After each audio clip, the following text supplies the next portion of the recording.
Mga igsoon, dunay usa ka istorya sa usa ka bata nga lalaki, 4 or 12 years old.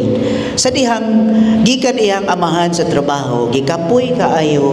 Pag-abot sa balay gisungat surang-surang ni siyang anak, pa, mangutana ko nimo pa, pila day imong sweldo pa?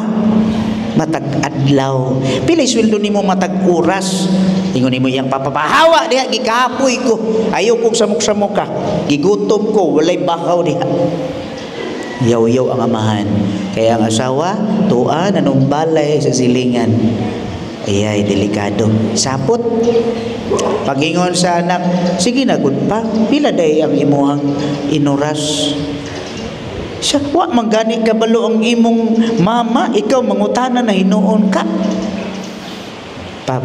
Pasud kwarto, sud. Dito, sa samtang pagpahuway sa amahan, ningon ng bata, no, ingon siyang pagmalandong ang amahan.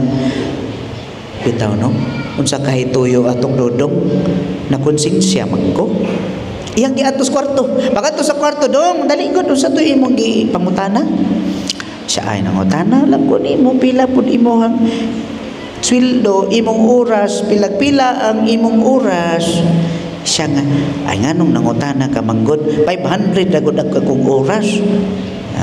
Siya nga, kay dili manggod pa, mangulam unta ko 250. Kaya naaguro siya paliton, tuo siyang amahan. O dito, naluoy man ang amahan, gipahulam, pagamit, tabi kung sayaon niyang kwarta.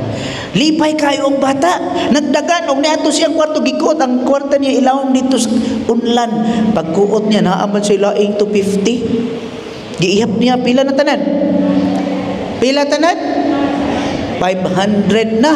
Og iyang iingon siyang maamahan, papalita ko sa kauras. Bayad na.